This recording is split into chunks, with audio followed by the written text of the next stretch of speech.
Good morning, everybody. It is Monday, October the 16th, 2017. My name is Stephen Britton, and I am going to be talking to you today because I feel like it. And because, well, this is what I do. This is my tri weekly podcast. Monday, Wednesday, Friday, new audio shows are available. And I also am working on some video stuff as well. So, an interesting thing has come to cross my mind, and I've been thinking about it. And it's one of those things, it's one of those things that I've decided I want to talk about because every so often it raises its ugly head. And somebody might accuse me of this, or it might be a subject of discussion online. I have seen in the past people have said, accused others of doing this in Australia, of course, it led to some rather humorous results. And that subject is mansplaining. So, being a man, I thought this would be an appropriate time to mansplain to all of you what I think about mansplaining. A lot of the time women, and it's usually feminists, I've got to say, I'll take that back. It's feminists, usually, who really have run out of arguments, use the term mansplaining.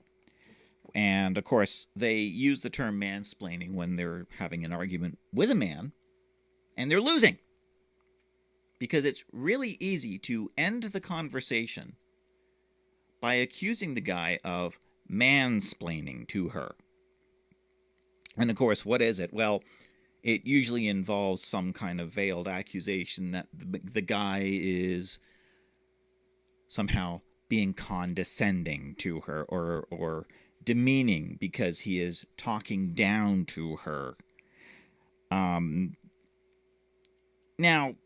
it completely discounts the possibility that maybe he's starting to get frustrated. And people get frustrated with each other. It happens. And when somebody gets frustrated, of course, they tend to start speaking to the other person using smaller and smaller words, or as the real Bunty King did the other day, talk really slowly to the other person. But I've been thinking about this. It is almost exclusively a term used by, as I said, feminists, women in general, who subscribe to feminist ideals, as an accusation against a guy. And where it ends up as, and I've come to the conclusion that it is a very demeaning term in and of itself.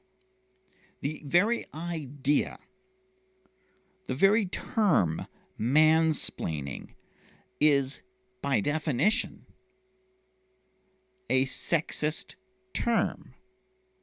If I wanted to use a bigger word, if I wanted to use a word that the men's rights activists use more often than probably they should, that word is misandrist. Misandrist. It's the masculine version of misogynist. And it is definitely a very anti-male and sexist term. Because it implies that whenever a man tries to explain something to a woman in any way in which she chooses to take offense to, then all she has to do is say, well, stop mansplaining. Play the damsel card, the victim card, and the conversation is pretty much over. So, what do you do about it?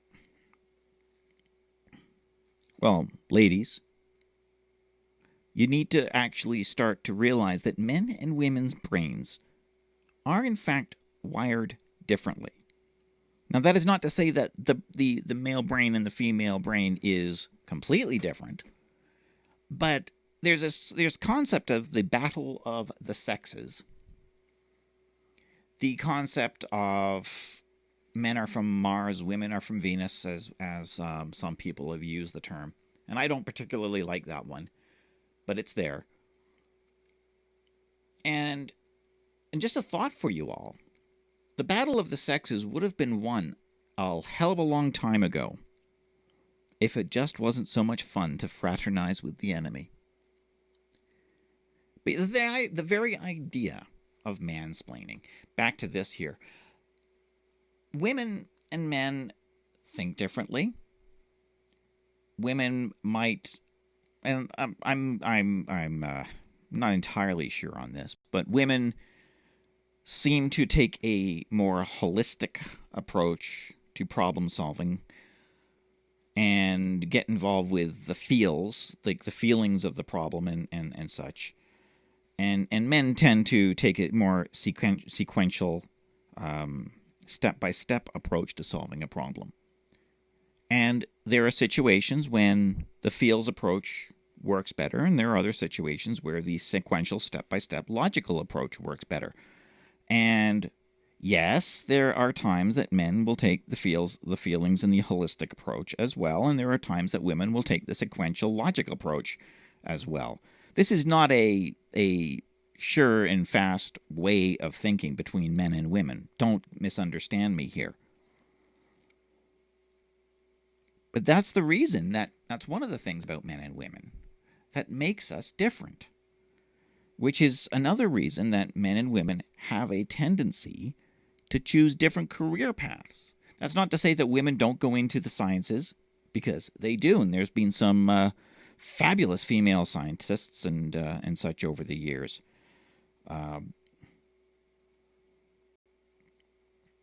And women have advanced science amazingly. Mary Curie, as one example, of a very famous female from the past, and there are more recent ladies as well who have advanced science immensely, from astronomy and astrophysics through to medicine and beyond. And men have also done some amazing things in areas traditionally held by women. More and more men are moving into fields such as nursing, and there is value, I think, in men being nurses. There are times that I actually would prefer to have a male nurse if I am in the hospital. I'm not going to go into when and why. I think most of the time, most of us can figure that out. But that's an example of time and place for various people. But it's very interesting that men will never accuse another man of mansplaining.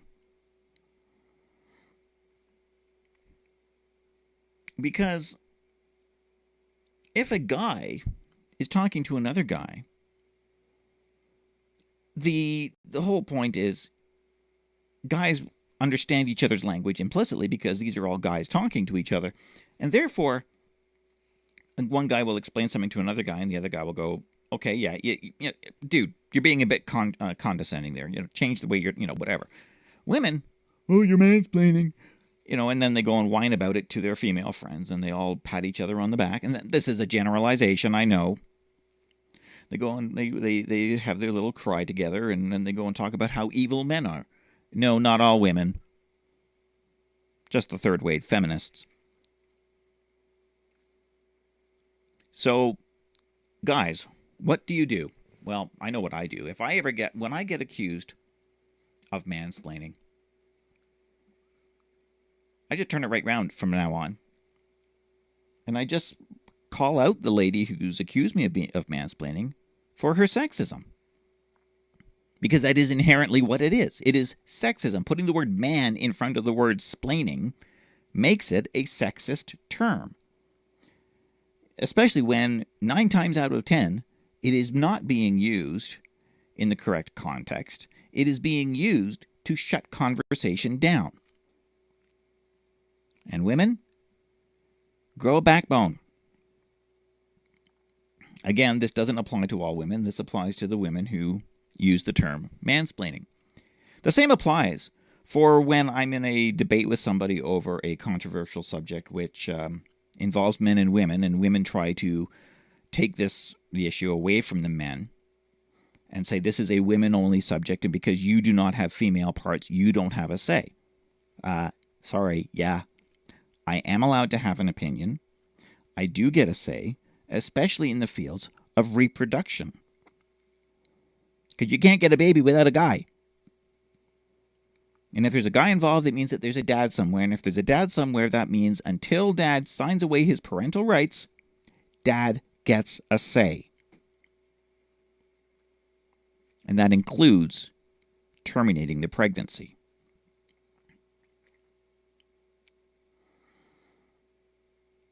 But when I was involved in one of these debates, a person says, yep, straight white male comes and tries to tell women how their bodies should be regulated.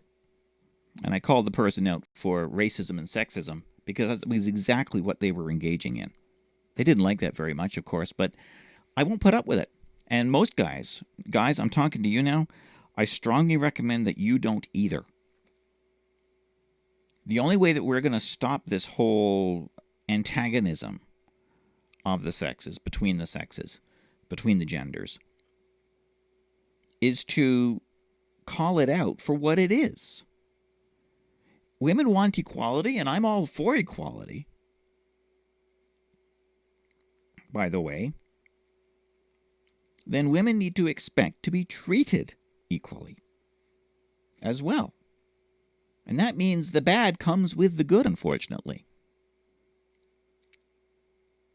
If a woman hits a man and he retaliates, well, yes, I realize that guys can be physically stronger and such. But now a real man will not strike a woman, in my view. But of course, the moment you become chivalrous and you start treating women with chivalry, some women will appreciate it, and the third wave feminists will get very angry with you. Well, I can open the door myself, Well, fine. I know this has been a bit of a wide-ranging ramble of a discussion, but I wanted to get that out there, put that out there regarding the mansplaining and general about feminism in general. And as I said, I'm all for equal rights. I'm all for equality. Equality of the sexes, treating each other with respect, treating each other with decency.